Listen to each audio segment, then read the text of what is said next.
Well, good morning and welcome to the Common Good Podcast on this Tuesday, Politics Edition. It is, of course, December 20th already.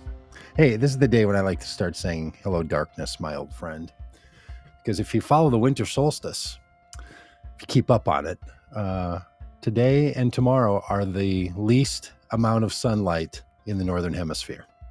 Yep. If you feel like things have just been darker and darker every day since June 20th, it's true. It's been getting shorter and shorter, the number of hours of daylight in the Northern Hemisphere. And that all changes after tomorrow. So if you like, a late sunrise and an early sunset, today's your day. Because after tomorrow, it's just it's all changing. I kind of feel like the light began to break yesterday. Not tomorrow, yesterday.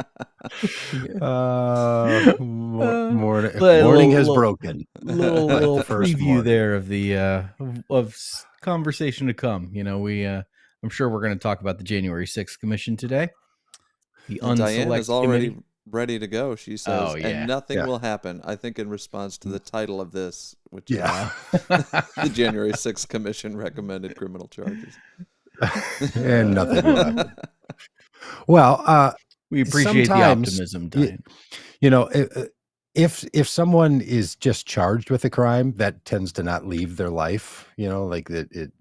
People can't even remember if they were found guilty or not. If you're just like at a trial and everything, like how did that ever break? Because like I was, think of the movie The Fugitive. Donald Trump was referred to the Justice Department by Congress. This man has done things no president has ever done. Elected more Democrats than any other president, I think. And, twice impeached and now a criminal referral. He is just really a little Energizer bunny when it comes to his criminal activity. So that in and of itself might have been, a lasting stain on the man's reputation. Right? Hopefully. I think so. Yep. Well, that landed with a thud, but that's a big deal because what does a politician have? Are we jumping in? Are we jumping in? What does a politician have? No, we're still chit-chatting about the weather. Okay. By the way, it's sunny now, finally, and it's 8:42 Central Time. The sun has finally come out here in Minnesota. How are things there in Arkansas, Rob? It's gray. It's gray. Yeah. We're in that gray time. It's gray. It's high 30s, and just miserable.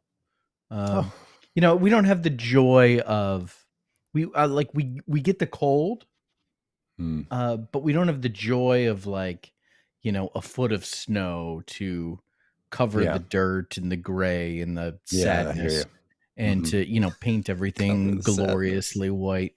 But then again, come February, it'll start to be warming up and looking better. But we are anticipating a little bit of snow on Thursday. We're supposed to get a little bit of snow, and here in Arkansas, a little bit of snow is enough to shut everything down. Yeah, sure. If I was ever to run for mayor of Springdale, Arkansas, I think the platform I would run on would be snow removal equipment. Because invest in at least one. Those 3 days of the year, they're going to thank Mayor Ryerse. Yeah, that's right. But who'll curse you? The kids who say seriously. School used to be canceled on these days, and then Mayor Ryerse came in with his big fancy snowplow. No, Doug, you don't have school-age kids, so you don't know this. Snow days are a thing of the past. This is one of the things.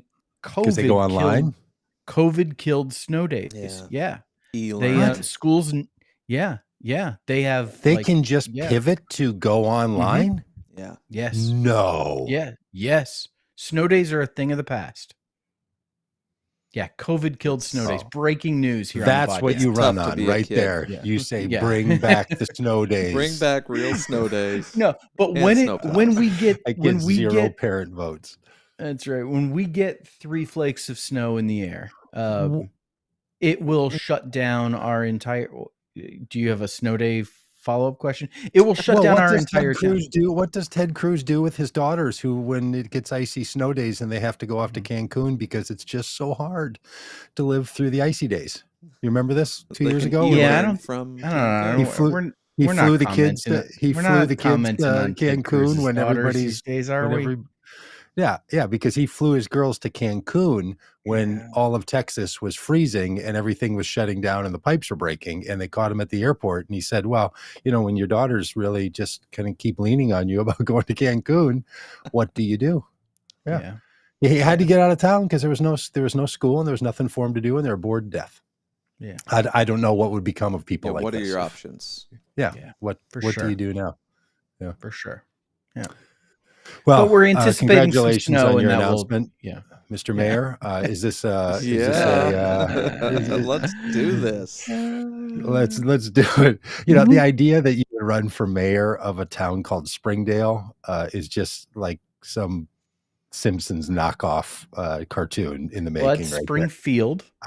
I know, but you're running for Springdale. That's what makes it the knockoff. Well, no, I'm not running. You're like I'm the deep Arkansas version. You just said it. You just said it as it was like a fait accompli. No, I'm not. No, I'm not running for mayor of Springdale. Oh, okay. Okay. Yeah. And I'm not hosting this podcast today. Dan, how are things in Michigan looking out there? We are bracing for impact. They keep warning us that Thursday and Friday we're going to get hit by feet of snow.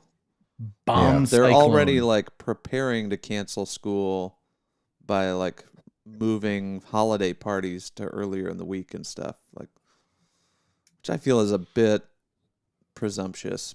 It's usually when they hype up a winter storm, it never comes through. Yeah. Right. But boy, the cats in the weather center, man, they're ready to go. They've got themselves. Bomb cyclone. What a phrase that is. Did you have those growing up? Because I don't remember. I feel like they just make stuff up.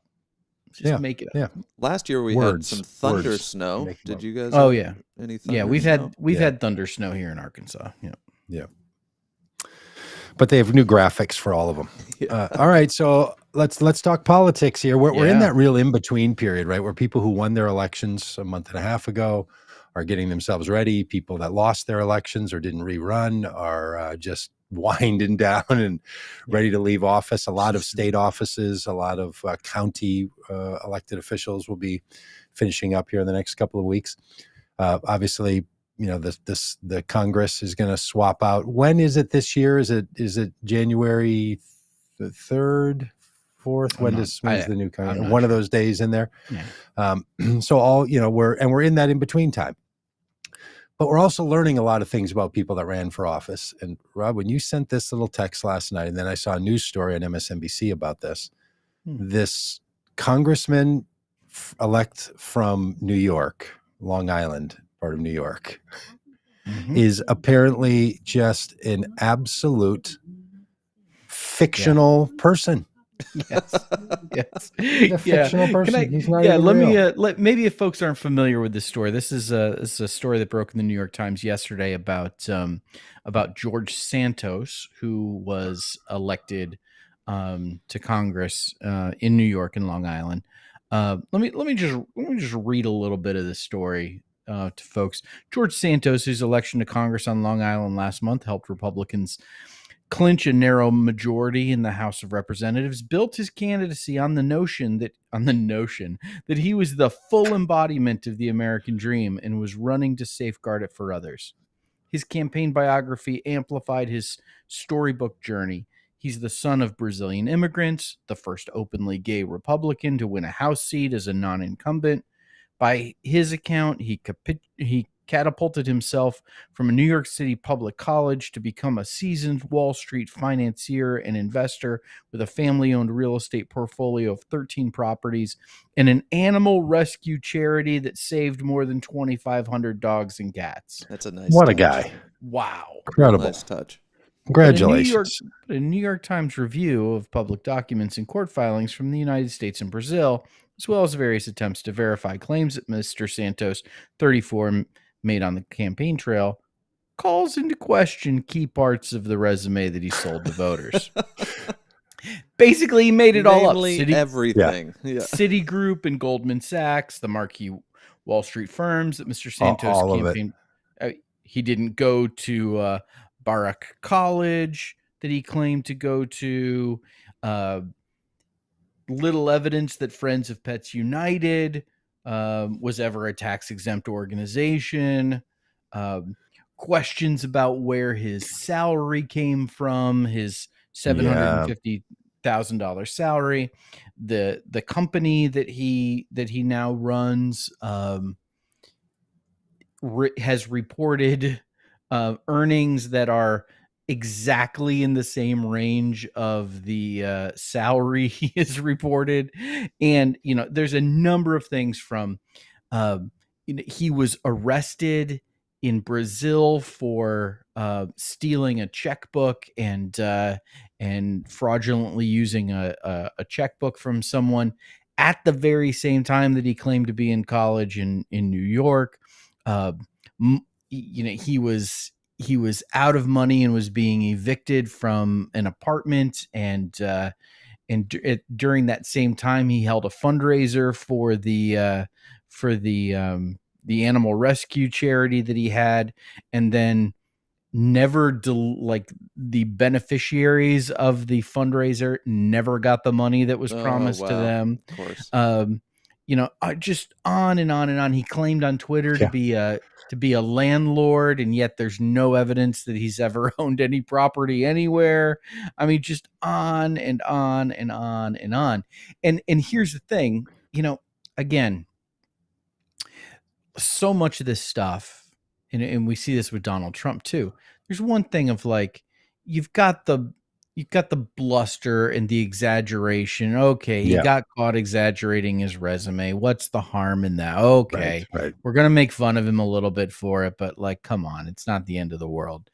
And then the problem is you file legal documents. Yeah, this is the thing. With the IRS.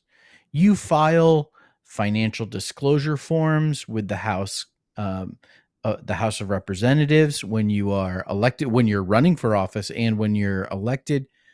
You have to tell the truth when you file with the FEC, the Federal Election Commission, your fundraising reports, and there's how much you've loaned your campaign from your own funds, where that money came from. All of this stuff are legally binding documents.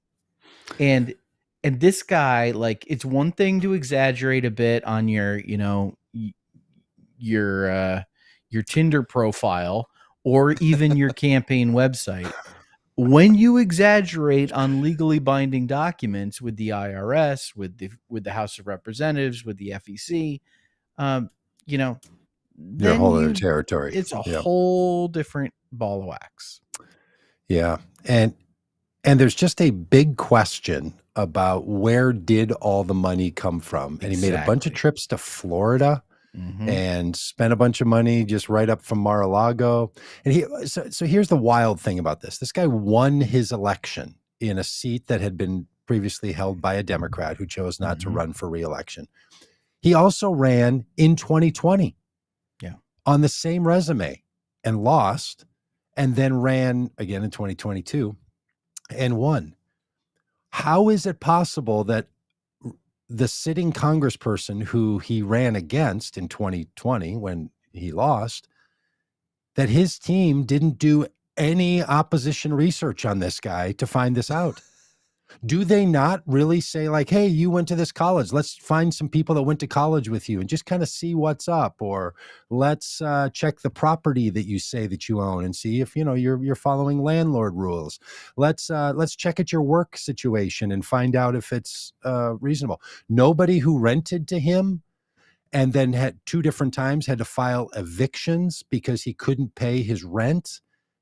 None of those people saw him on the news. None of those people saw that he's running for Congress and saying, I'm a millionaire who was a Wall Street financier. How does this happen over 3 or 4 years of a span of time And the system doesn't flesh this out. That all of this, it doesn't, because it's not one thing. It's the entire story. Mm-hmm. He didn't go to the college. He didn't work at the places. He doesn't own the properties. He didn't run the charity.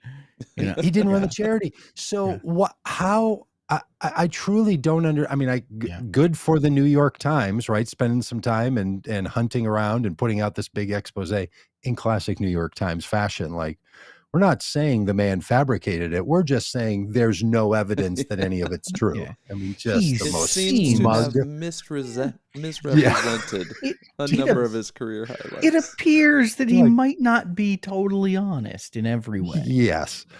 So separate from, okay, what are they going to do? Is it possible that this person could have an ethics violation, or that McCarthy decides he's not going to seat him as a member of the caucus, or that he's ultimately going to resign the seat that he was elected to? And then what becomes of the seat? Okay, all that complication.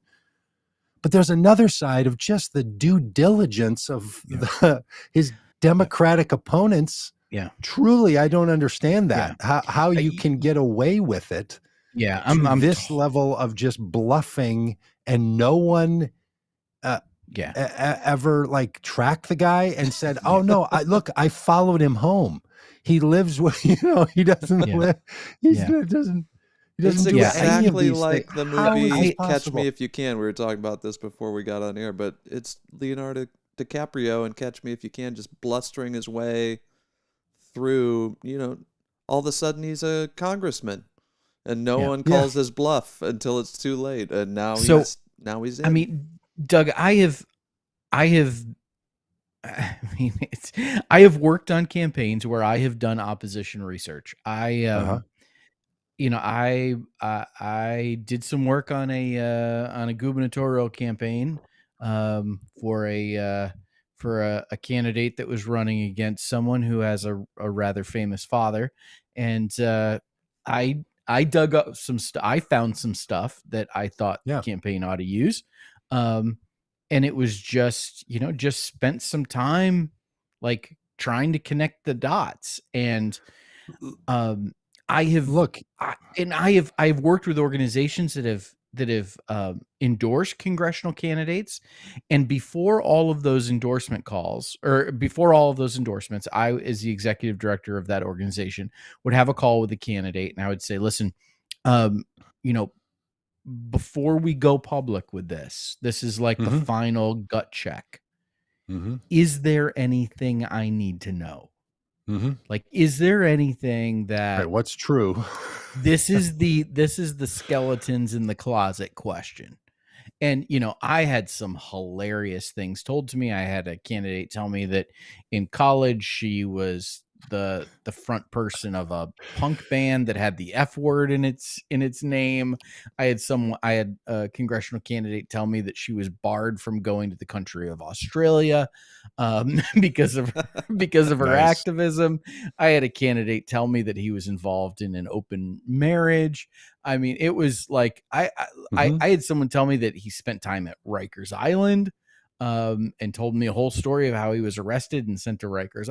I mean, I was told some like wow kind of stories, none of which I thought, none of which gave me any pause to say we shouldn't go forward with endorsing this. But like campaigns, you have these gut check moments where you've both for yourself and for your opponent, where you and you're exactly right. Why is there not a college student intern who's spending some time doing some research? Like, this is the kind of stuff that you can figure out in a few hours. Yes. And you're absolutely right. And frankly, my disappointment with New York Democrats and their ability to pull. This is one of the seats in New York that they lost. They caused control of the House of Representatives to move to the Republicans. This is one of like four. This is what did it. They would not look. I've been a landlord, actually, literally true. I have filed eviction notices against people. Eviction notices and then later claims for unpaid rent are legal documents. If you do a internet search of Representative George Santos's name in New York, that's going to come up that there was a legal judgment against him. This is why, as a landlord, when you run background checks on people, you find out that there was, an unlawful detainer is the technical term for it. The idea that this guy had 2 different eviction notices and claims, one more than $10,000 of unpaid rent, one about $2,500 of unpaid rent, that didn't show up.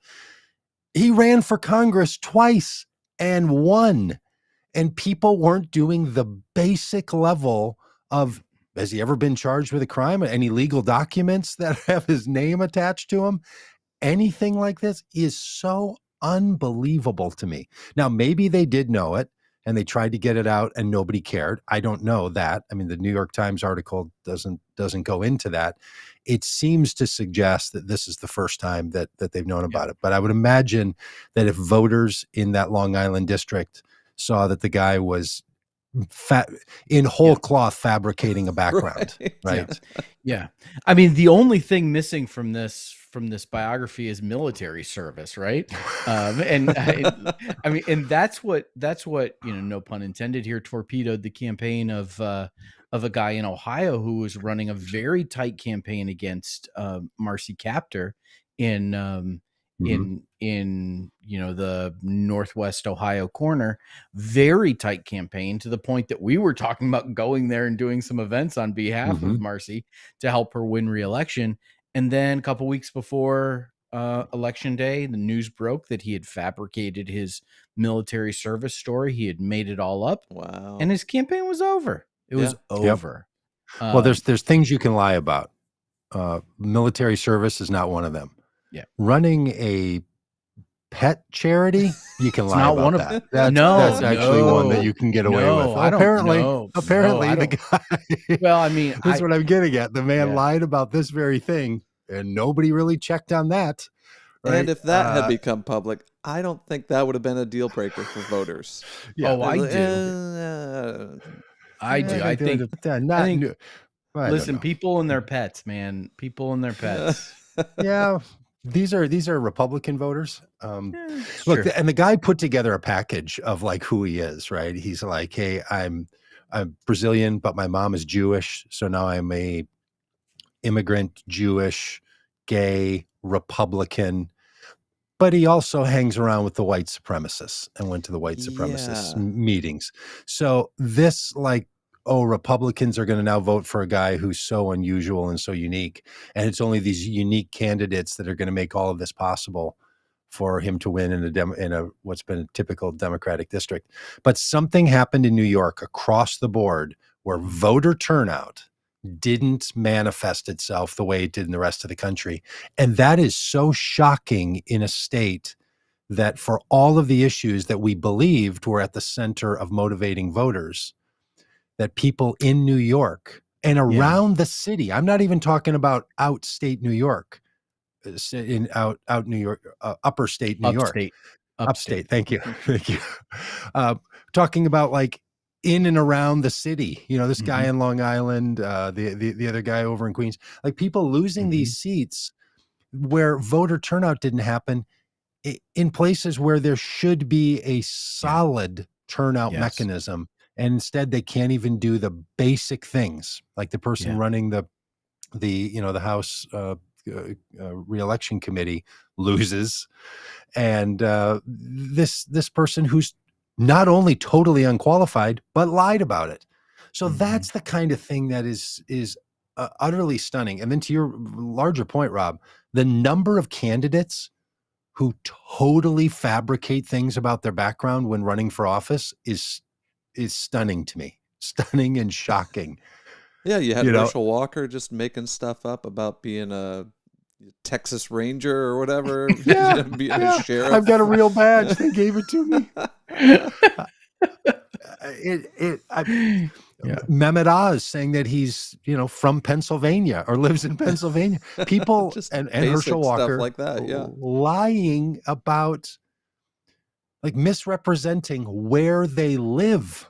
Where these are just the most basic. So I don't know. There is something in our political system that just seems that this highlights just how wacky it is that people can pull all this stuff off. I don't get it. I don't know if people are still just catching up to like how brazenly people lie and just can't imagine someone lying about something so easily verifiable. Like, oh, there's Google search and you can check that this is false. But no one bothered to do that. Yep. Yeah, you go to a public university like that. It's Freedom of Information Act. Like anybody can find out if you actually went there. You know? Like this is not private information. Yeah, it's remarkable. But you know, we had 4 years of time where it seemed like you could lie with impunity and get away with it. And now maybe, you know, I don't know. Maybe the chickens are coming home to roost. Maybe maybe a new day is dawning. Maybe the sun is rising on integrity and honesty in America again, because the January 6th committee has recommended to the Department of Justice that Donald J. Trump, the ex-president, be charged with 4 criminal acts. 4 counts. Yeah. 4 criminal acts, including the big one, inciting an insurrection. You know, this was, you know, and we watched it live and commented yesterday, and encourage folks to jump on the YouTube channel and watch that thing in its entirety, because it's a thing of beauty. If you ever want to know what Doug and I and Dan would be texting each other during something like this, you can just watch on YouTube, because we just, instead of if you want to watch a man eat lunch while he watches a congressional hearing, it's over on our YouTube channel, please. Oh, it's fantastic, and it is much better going on for this one. No, I was going to say it's much better than the one in which I got drunk, and that happened. Well, that was a Trump statement. That was different. That was like eggnog moment for you. It's so deeply embarrassing. But you know, if anybody wants to go find that one, you can too. But listen, this was huge news yesterday from the January 6th committee. You know, referring to the Department of Justice, and particularly what we think will happen, that will go to Jack Smith, who's the special counsel investigating Donald Trump, that we will finally have some justice meted out for what happened on January 6th and the insurrection that took place. I don't know. We're now a few hours after this happening. How are you both feeling about things?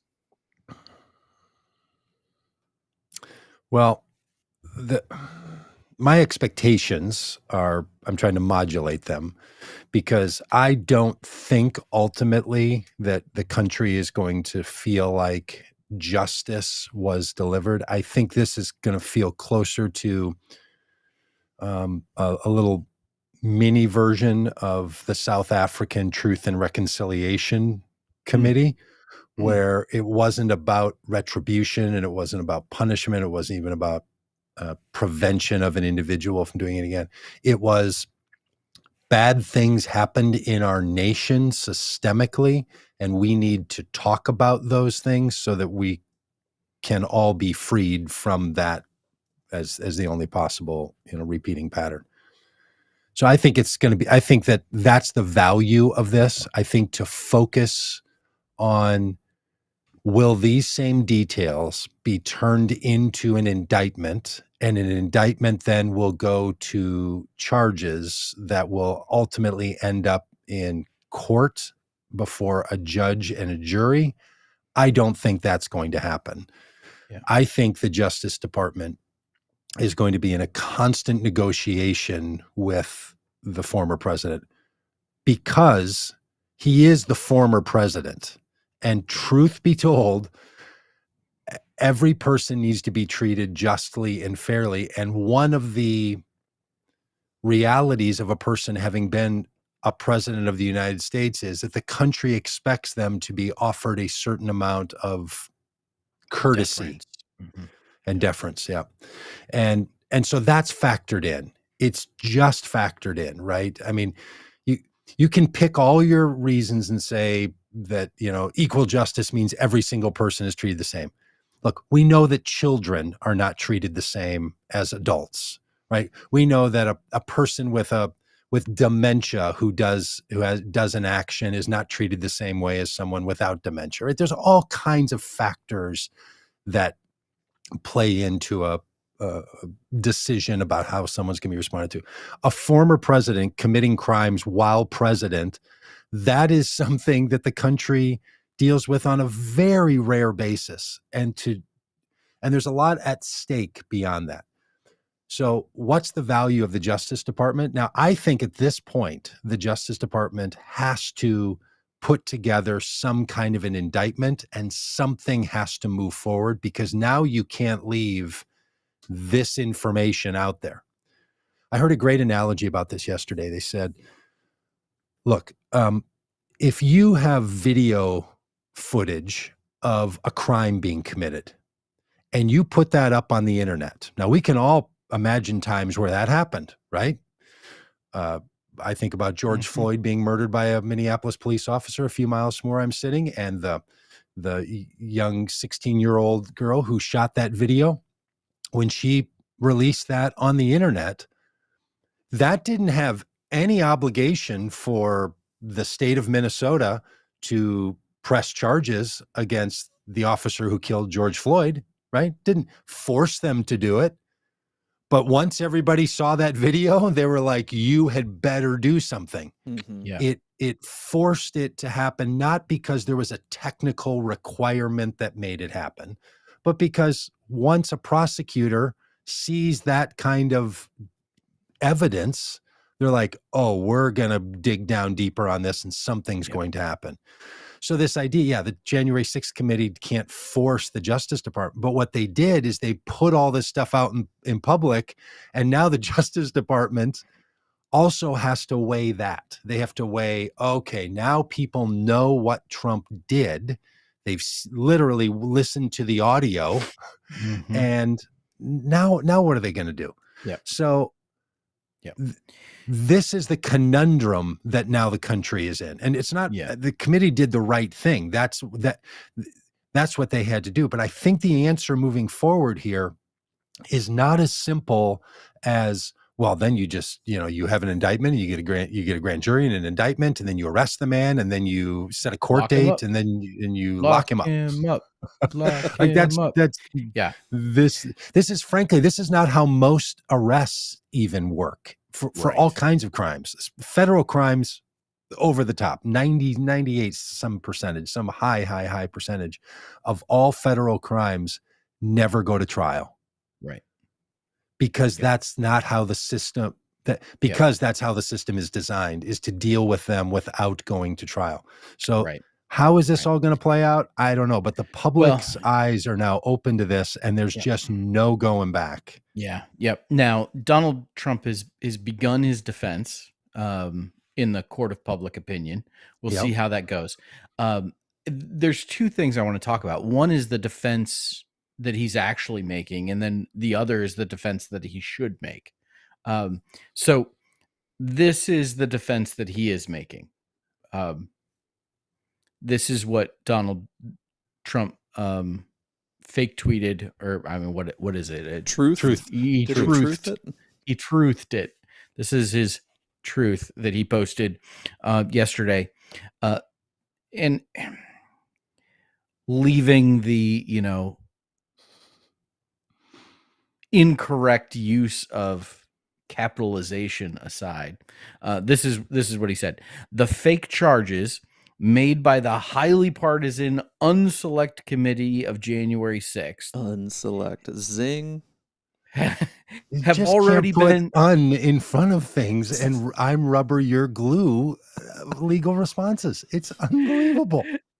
The fake charges made by the highly partisan unselect committee of January 6th have already been submitted, prosecuted, and tried in the form of impeachment hoax number 2. I won convincingly. Double jeopardy, anyone? No. You double jeopardy anyone? Donald Trump. Oh my gosh. Donald Trump is making the double jeopardy argument that he was already tried on this. Now, maybe for those that don't know, the double jeopardy is this idea that you can't be tried for the same crime twice. In the same court, in the same jurisdiction. Court. Yeah. People get tried for the same crimes all the time when they're like, it's a state crime and it's a federal crime. This happens on a regular, but anyway. It's different jurisdictions. Yes. But it's the same idea that like the government can't say, oh, well, we should have made the argument this way. And so we're going to try you again and make a different argument. It's basically like they get one shot. And it's the presumption of innocence and all of that. It's basically a check on the overreach of a government. It has nothing to do with this. No, it's nothing to do with it. Nothing. The impeachment trial was not a court of law. It was an impeachment trial. Yeah. And especially because, as he called it, it was an impeachment hoax. So it wasn't a real impeachment trial. So therefore it can't be first swing at the jeopardy. It's just, the man I don't think he won convincingly either. If I'm not mistaken, didn't he have more votes cast against him, cast in favor of his impeachment than any president has ever received? Yet another one of the records that Donald Trump holds. Record setting. I mean, now I will say this. This is the defense that he's making, which is, from the legal mind of Donald Trump, which is absolutely hilarious. I just think it's so funny. I will say that he is right about the highly partisan nature. I mean, you just have to be blunt and honest about this, that there were, hundreds of interviews. We saw dozens and dozens of them. Yep. All of the people interviewed, all of the testimony, Republicans. The head of the vice chair, the most conservative Republican that you could almost find in Congress in Liz Cheney. So it was super partisan. Yep, that absolutely. There were almost no Democrats that even testified at all. I mean, it was Republican. But even though it was that partisan, I still think the results are accurate and honest. Now, this is the defense that Donald Trump is making. I want to talk about the defense that I think he should make. So the argument that was made, and I've got some real reservations about this and some real questions about, like, why didn't the committee talk about this? Yeah. The committee presented a narrative that Donald Trump invited the mob to Washington, D.C., incited them to violence, told them to fight like hell, wanted to lead them to the Capitol himself and ultimately didn't, but sent them to the Capitol. And then for 187 minutes remained silent, and while violence was happening and the Capitol was stormed, and all of that was taking place. And finally he sent a message reluctantly in which he's told his followers that he loved them, but he told them to, ultimately to go home. And that's what caused them to go home. Because they came because he called them, and they left because he told them to leave. Yeah. And they made the argument over and over and over again throughout, is this 187 minutes of silence when he sat in the White House dining room, throwing ketchup and plates against the wall and watching on TV what was happening.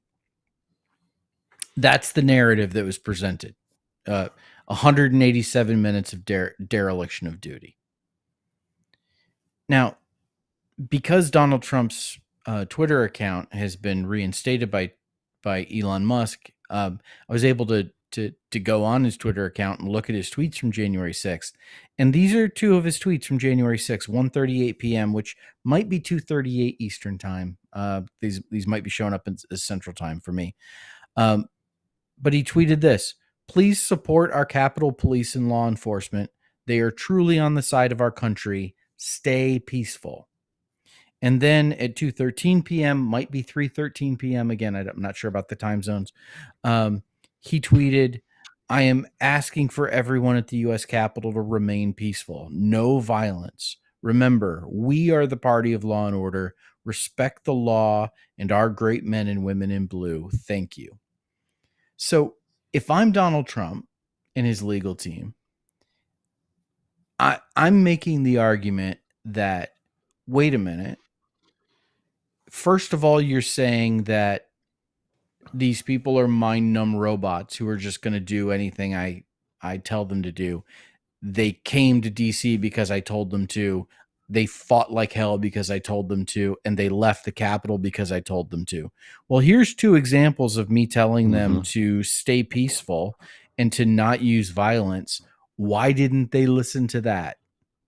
And secondly, you've created this narrative that I had 187 minutes of dereliction of duty where I didn't say anything. Here's two examples where I actually said, stay peaceful, respect law enforcement, don't no violence, So I think these two tweets really significantly undercut the argument that the committee has made and really challenged the narrative. Yeah, well, it's curious to me that we didn't know about that. I didn't pay that much attention to them and know about. I think now, when you sent them yesterday, I feel like, boy, maybe I looked on Twitter while that was all happening and saw that Trump had written that, and there was a bunch of other stuff before it about the ellipse and everything. So that's interesting that they didn't bring that up. If this was a combative, legal proceeding, which would be true of all the evidence that the January 6th committee has brought, right? Every piece of evidence they would bring, the defense would bring it a counter argument to that. Yep.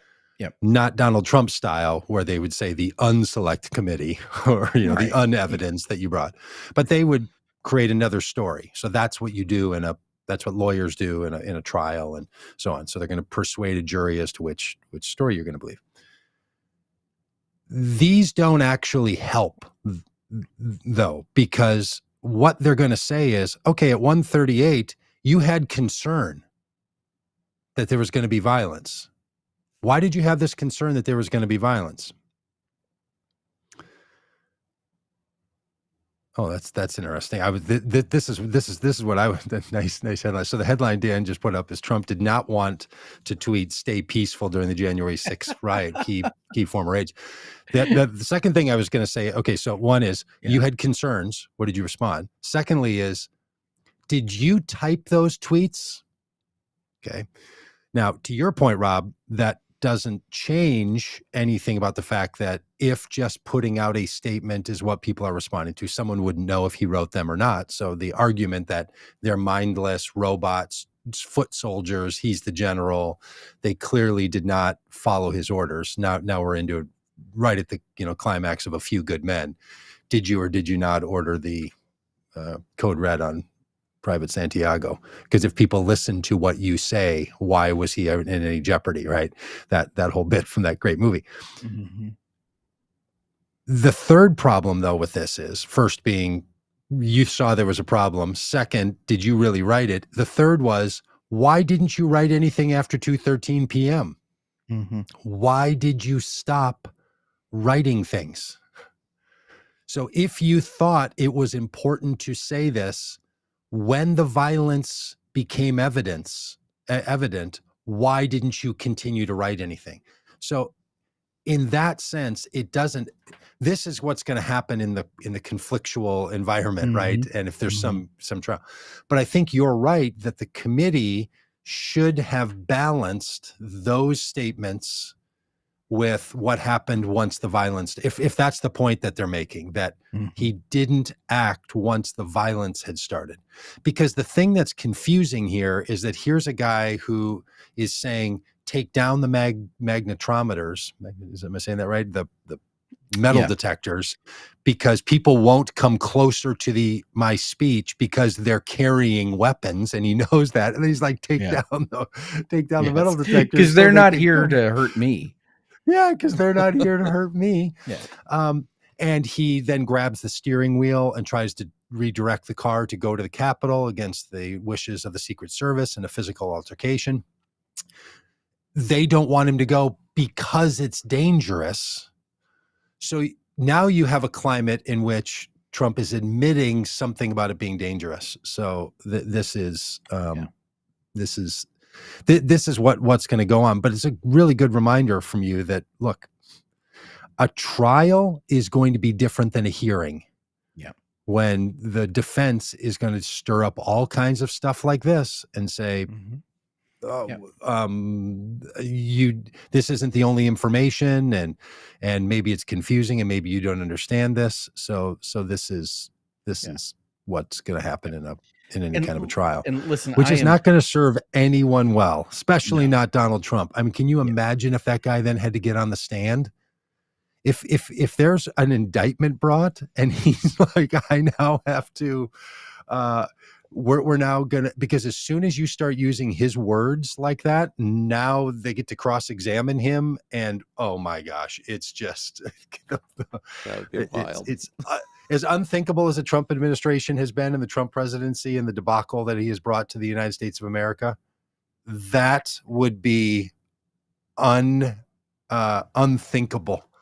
Yeah. Him in a court of law for his life, having to answer the questions that a prosecutor is asking him under oath. I mean, that is just totally and completely unthinkable that this guy could pull that off. Yeah. Yeah. I think it's important to recognize that, that there are alternative narratives out there that, for many of us who have followed all of this and who are absolutely horrified by Donald Trump, we still can't imagine that anyone would support him. We still can't, we can't conceive of it. It's just like, what in the world? And at the same time, there's people who will make justifications. And I just want folks to be aware that, as we head into the holiday season and you're with your Trump supporting uncle, be ready for him to point out that Trump tweeted, "Hey, no violence, stay peaceful." Because he did. And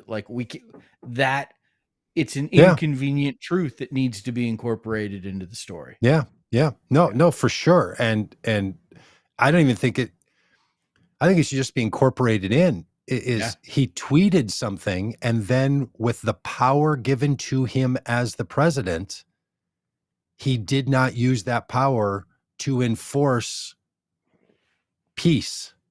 Why didn't he do so?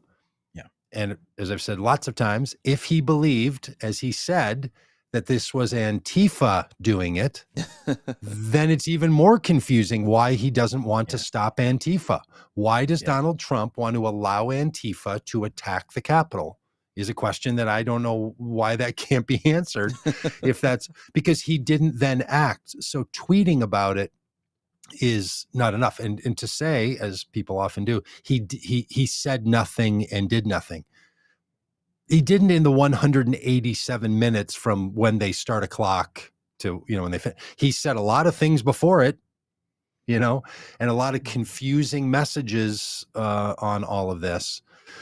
The other thing, Rob, that gets me about this, the whole story, I've watched the video of the insurrectionists in the Senate chamber praying this prayer when they've taken over the Capitol building.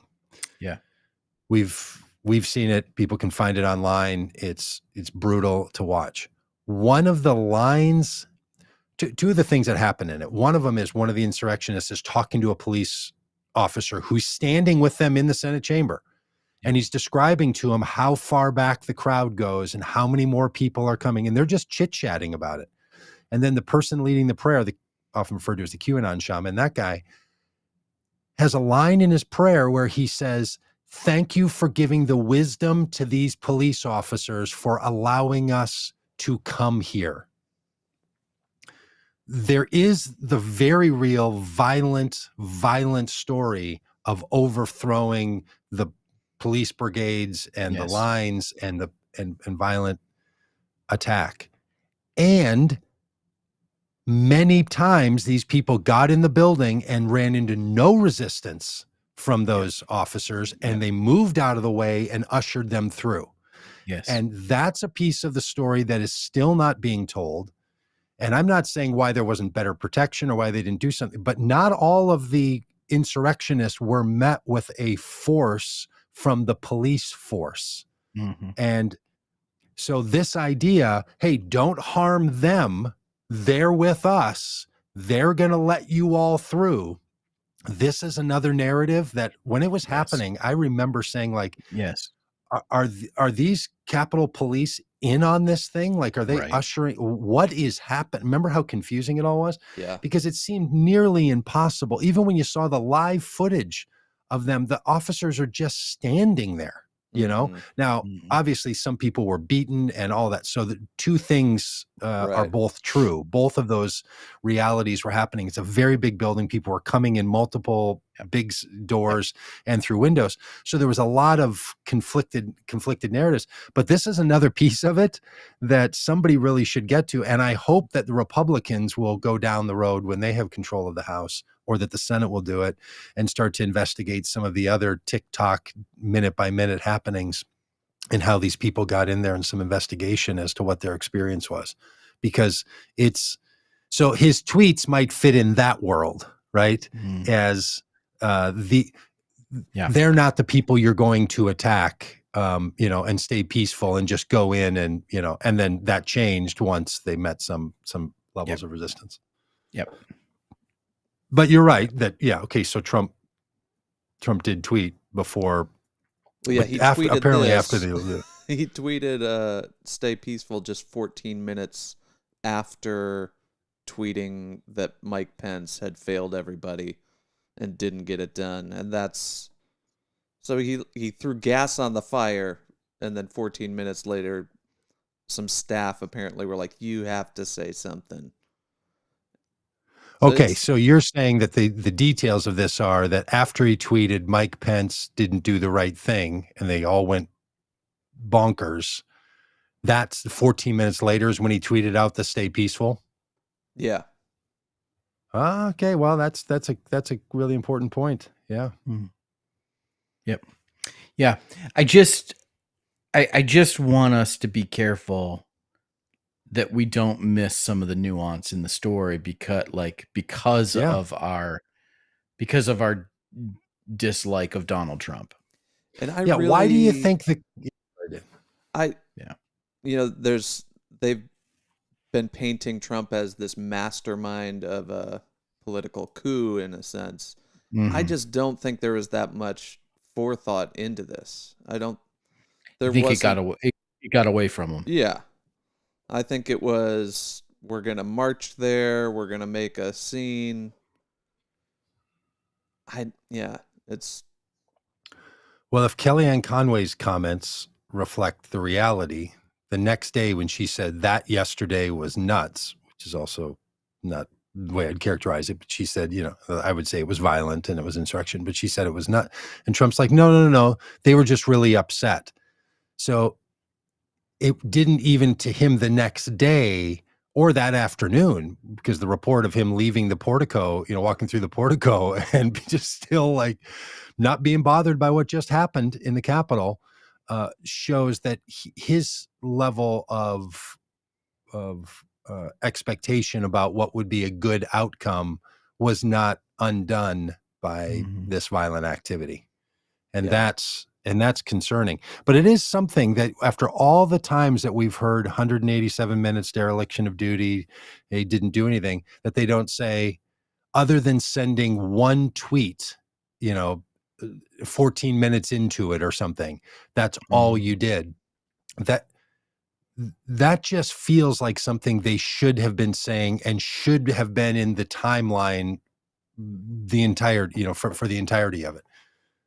Because it's true, right? I mean, this is the point. The point is just say the true things. Don't not say the true things. Right. don't know. That is perplexing. Yeah. Well, so between, boy, we spent our day on like Republican frauds. That's interesting. But there's one more. Thing. There's one more. I mean, we talked about this already. That we talked about it yesterday. We've got all of these ongoing things with Donald Trump. We have got the January 6th committee, unselect committee, making these recommendations to the Department of Justice.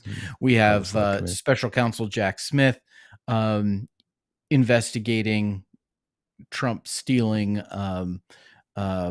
classified documents. We've got New York State investigating Trump. We've got Georgia and other states investigating Trump and ongoing, election meddling things. We've got the Trump organization losing bigly in court through tax fraud. And we have the House Ways and Means Committee who have Donald Trump's taxes.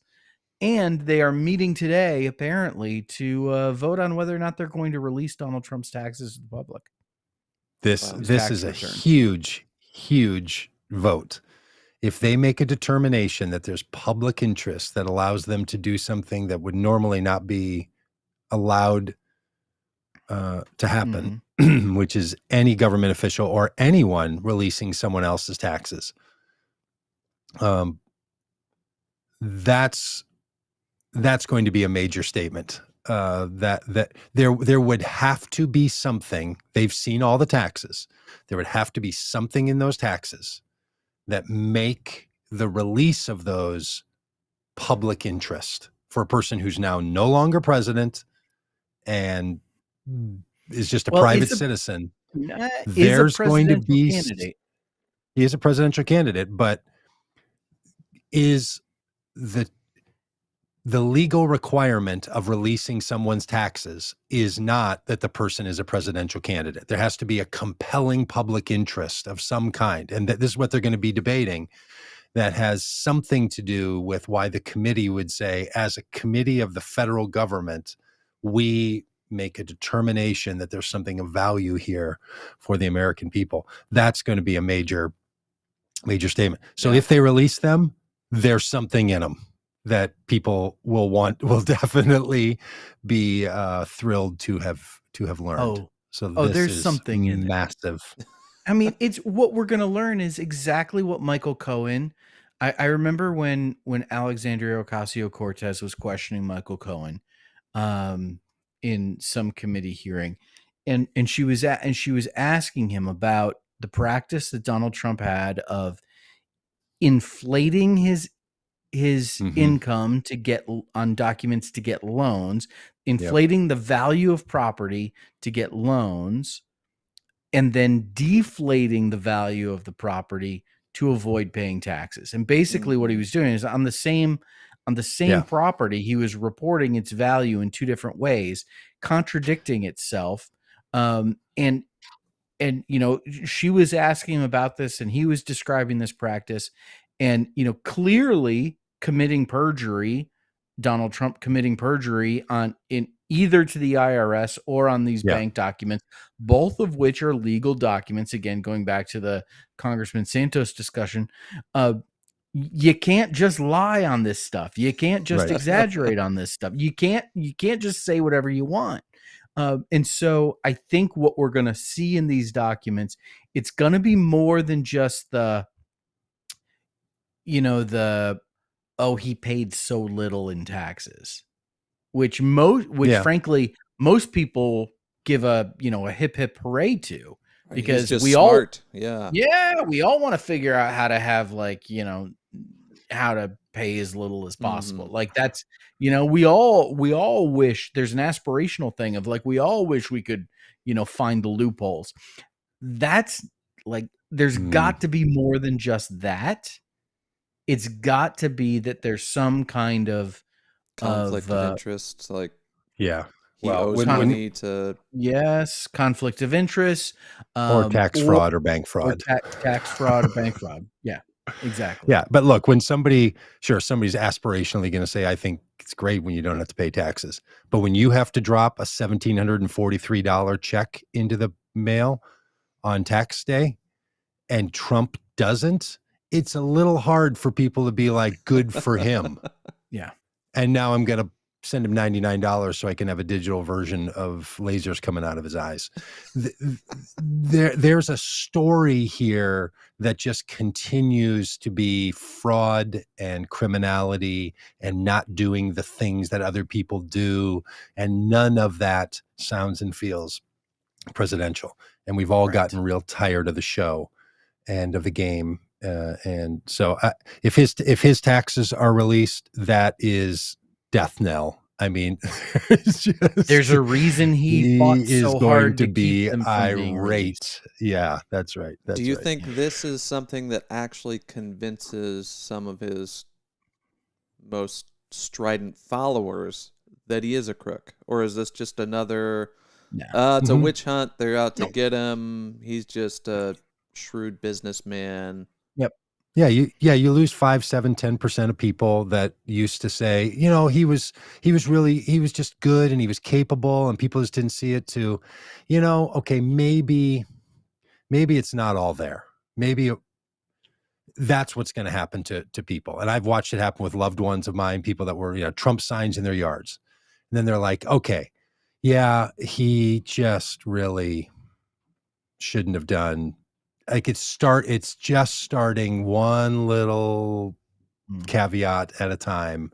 And once you take away his success from the whole thing, his financial success, and like he's got big loans to banks and technically he doesn't have as much money as he said he did, and all of this, it just all starts to give more moment of more pause to more people. So yeah, I do think, and that's why his numbers are down for should he run for office. The number of people that now say, I'm a never again Trumper. I was a pro-Trump voter, but I'm a never again Trump because it's time to move on. And this is what's all leading into people saying we're just done with the guy, which is why he launched his presidential campaign, because he knows that that's happening, right? He knows that that's coming down the right. That's my view. So hats off to the committee today, and good luck for them. And if they can dig out those taxes and make those publicly available in the next 2 weeks, that is, and it's going to cause a crisis inside of Congress. That's going to be a real problem. So, any other presidential candidate should probably release their taxes. Oh no, that's okay. They all do. Has. They do. Yeah. Okay. So that's all right. One. I was kind of worried for a minute that maybe that was going to be a tit for tat problem, but no, it's not a problem for anybody else. No. I mean, truthfully, say all we want about politics and about money. You go back in a line of our presidents, you don't have wealthy business people, successful people in the American business enterprise as our presidents. They're not. Obama was paying off student loans while he was there. Bush was running on sort of family money and, a partial owner in a baseball team. Clinton really didn't have significant dollars. Bush dad was a CIA kind of government guy. Reagan was another person, had a little career in being an entertainer, but then spent his life in politics. And then you get back into Jerry Ford and you get back into Nixon, and Jimmy Carter was just, a governor of a small town and a fairly successful peanut farmer. Like, you don't have people that are even as wealthy as senators and Congress people. They're not those, that's not who ends up vetted through the whole system. Like, not everybody owns 3 houses, like, some independent presidential candidates. So this is a problem that doesn't exist for anyone other than this criminal. Yep. Do you worry that he lives rent free in our heads? No, I'm choosing him. I choose him. I choose him every day. Invite him in because he's emblematic. He's emblematic of so much more. So no, I don't. And he's still the biggest threat to the well-being of the democracy of this country. And and he's a candidate for the presidency, and the system won't seem to be done with him. Yes. And he put out NFTs of himself riding an elephant, and just so amazing. He is a circus show. of unbelievable nonsense. But he also allows you to channel all the things that you think about the world, because he's just he's just like set in relief. It's incredible. Yeah. Well, all hey, right. Well, big thanks happy to everyone Tuesday. in the chat. Yeah, thanks, Peggy, Alex, Kimberly, Margie. I saw Marjorie. Yeah. Yeah. Welcome back, Kev Joe. It's been a while. Kev Thanks Joe for has the rant. entered the chat. Yeah. Big Kev Joe, big I think you're paragraph. cutting and pasting those, but still, thank you. If you typed that quickly, I'm very impressed. Stephen, Deezy, Diana. Deezy. Great name. Wow. What a fun name, Deezy. Peggy says, I hope you guys have a Merry Christmas. Thanks, Peggy. Hey, aren't you thanks, sweet? Peggy. Thanks, Peggy. Hey, you have a very Merry Christmas, and suffer through darkness tomorrow. Everything's going to get brighter after tomorrow. Just hang in there. Yep. Clear blue morning. Alex All right, says this conversation really got me worked up. Yeah, sorry about that. Yeah, sorry, Alex. Same. Okay, bye. Bye.